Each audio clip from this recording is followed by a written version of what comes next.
What's up, boys? Welcome back to today's video, and you know it, we're gonna do another take a drive with me kind of review video today. We are sitting in a Volkswagen, and I absolutely love this car. We are back at the dealership where I bought my GTI. We're at Scott Volkswagen, located in East Providence, Rhode Island. And shout out to Chris, the guy that I bought the GTI from, letting me drive this beautiful 2023 Volkswagen Arteon R-Line. And this car is just beautiful. I love it. I've never actually been in one of these before, and I mean, I've never seen like the new tech. Like, I don't even know how this works. Like, I know Volkswagen has like, oh, you just hit this.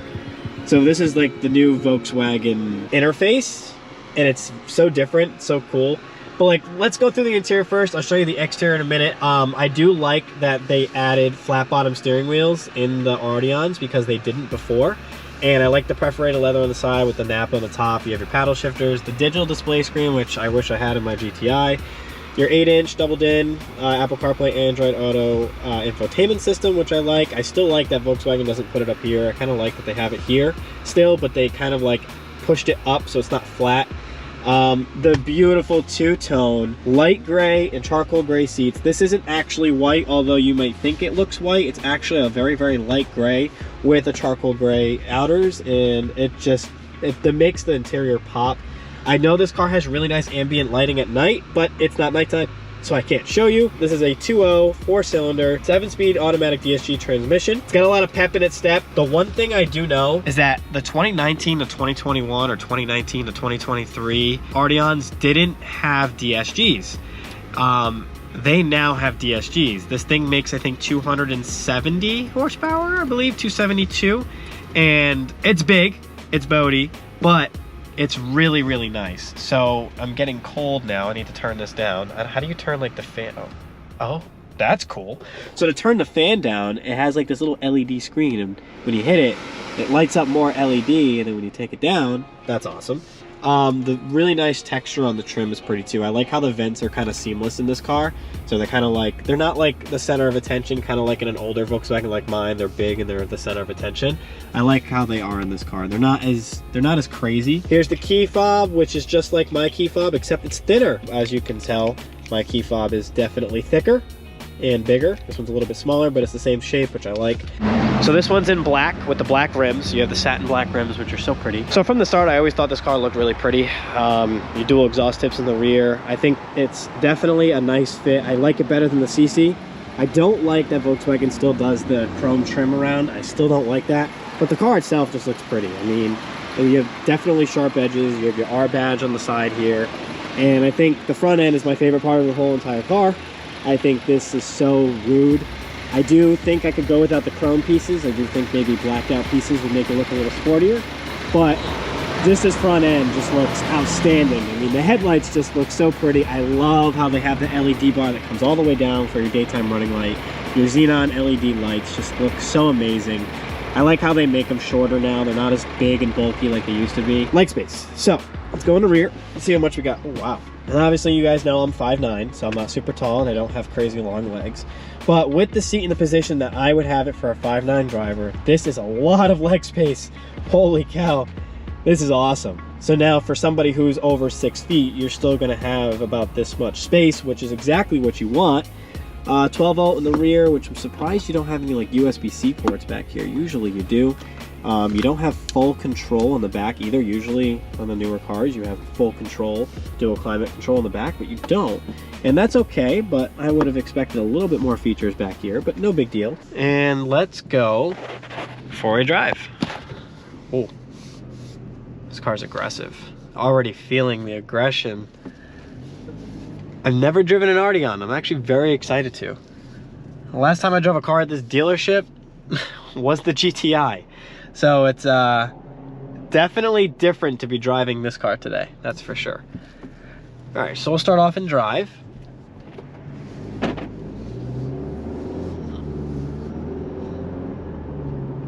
Oh, it's smooth. It's definitely a little quiet, but like I said, for a daily driver car, it's not supposed to be loud. The thing about when I bought my GTI, it was really quiet too. I do like the digital display maps. I think that's really cool. I'm pretty sure. Oh, you do have to click on it. I didn't know you had to click. I thought it was like a... Well, this is cool. I got plenty of gas. That's good. Look at this. Yeah, your audio, navigation screen. The car is definitely peppy. It's torquey. Let's try drive, but let's put it in, what mode do they have it? Oh, it's in sport already. Okay. This is bringing me back. Oh, there we go. Okay, we do have some windshield wiper fluid. The car only has 11 miles on it, so we're not gonna... Oh, there's them too right there. Nice. I'm gonna enjoy. You still have a digital speed gauge down there too, which I just noticed. The car so far is pretty comfortable. It's not as aggressive as, say, like the Elantra N, but it's a really comfortable... I mean, I love Volkswagens anyway. Volkswagens are my favorite cars ever.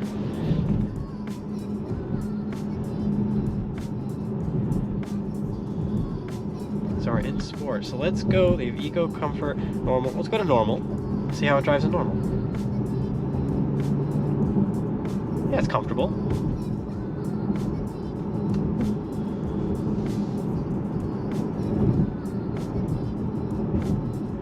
So they give these things pretty good power. I mean, these would be comparable to the Sonata N lines or the Honda Accords.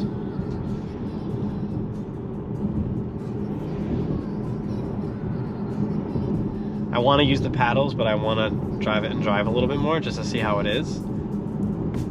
So you can definitely hear when you put it in sport, it's almost like the valves are opening and it's a little bit more aggressive. Ooh, that's quick. Ooh, okay. So is there like a way you could do like driving? Like, oh, like this. You hit that. Yeah, but where do you get like your digital gauges and stuff? Well, that's powerful. And very aggressive. The DSG is super aggressive. I can only imagine how it'd be like if you put like an intake on this thing and an exhaust.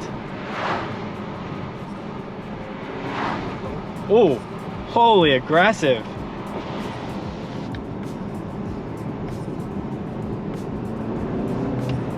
Like it stops you, it goes in, it stops. That's freaking awesome. Holy cow, just, oh, that's nice. Holy cow. Yeah, that feels aggressive. Like super aggressive, it's really nice. I'm gonna see if I can turn around the same spot I did in the GTI video when I test drove that.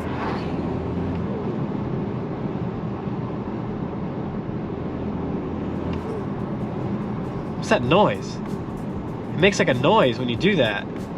Oh boy, I gotta test something out here.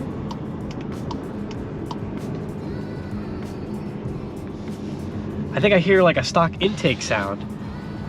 Oh my god, no freaking way. I think I hear a stock intake sound. But your boy's gotta check just to make sure. Alright, ready? I think I hear it. Which I've never heard.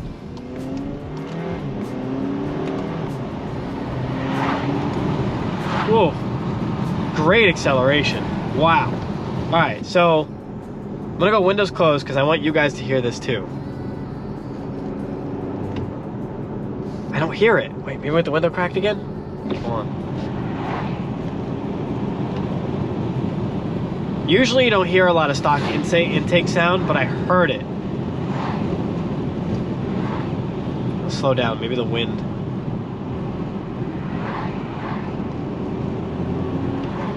Oh, you can hear the stock intake sound. I can hear it. That's awesome. You don't usually hear that. That's sick. I still want to figure out how to pull up the digital display. Road sign, trip economy, overview, range. It just says speed. Like, where do you pull up? Oh, it has a heated steering wheel too. Like, where do you pull up your gauges? A couple downshifts. It's quiet. It needs an exhaust, but it's nice. I think this car is really pretty. So then if you take this, see how it's red? If you take this, put it in normal, it changes to blue. I think comfort changes to yellow. Eco changes to green. Wow, why did it go back to, usually eco would be green, but that's okay, blue's fine.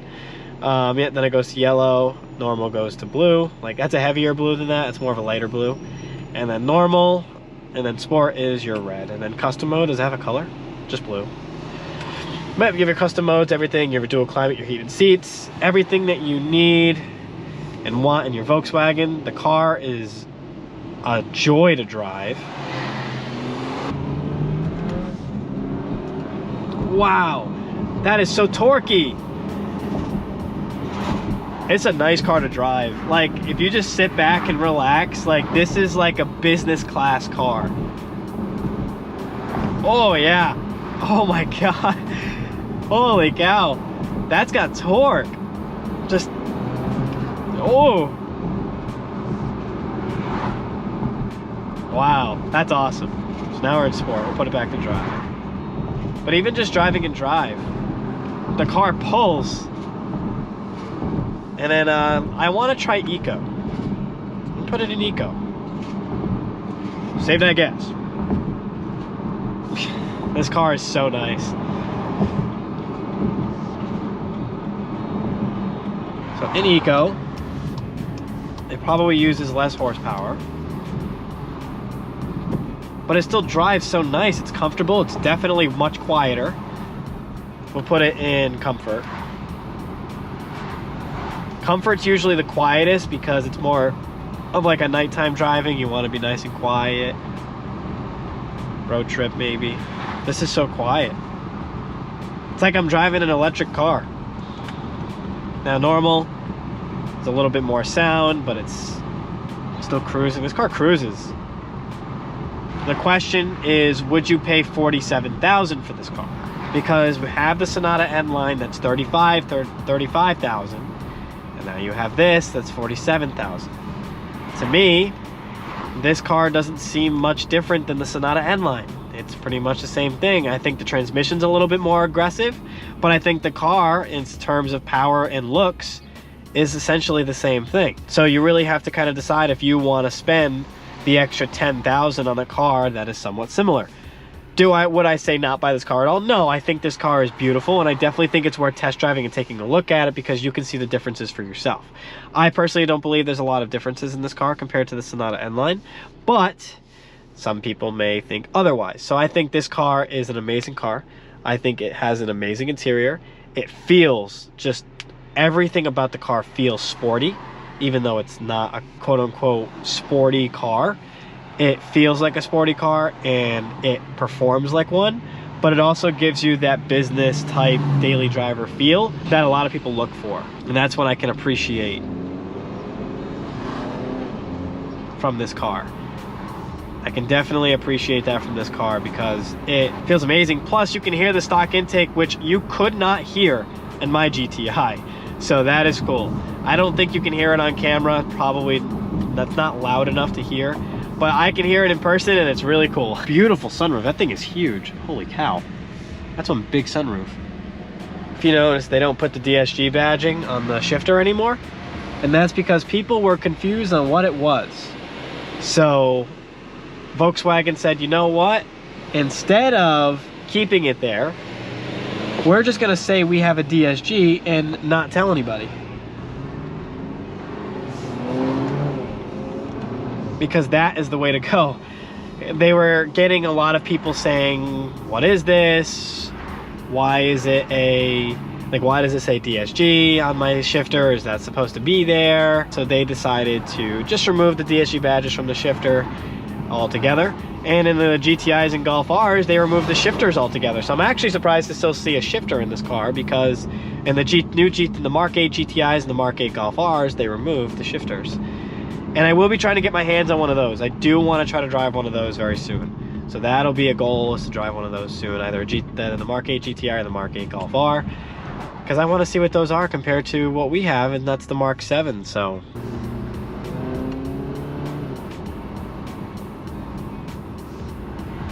All right, now I gotta find my way back to Scott Volkswagen because I don't know where I'm going. Let's go this way. So this one's a third gear pull, just third gear. Oh yeah, that's got so much torque. The GTI in third gear was it lagged so much. Now that it's tuned, it doesn't lag, but it did. And this car in third gear just does not lag. I mean, even the fourth gear, you can hear the intake more in fourth gear. It really throws you. It is a pretty car to drive. I mean, yeah, there's not a lot of sound to it, but like the aggression is all there. Kind of like the GTI when I bought it. There wasn't a whole lot of sound to it, but there was a lot of aggression. And I knew once I modified it, it was gonna open everything up, and that's what this car had. That's what this car has, that potential. It can definitely open everything up. I'm gonna be told an idiot when I post this video that all I had to do was click this simple button and then I have everything, and I'm sorry. But like, it's hard when you're in the moment of doing a car review, or it's kind of hard to just sit and find everything. I really wish I could find it though.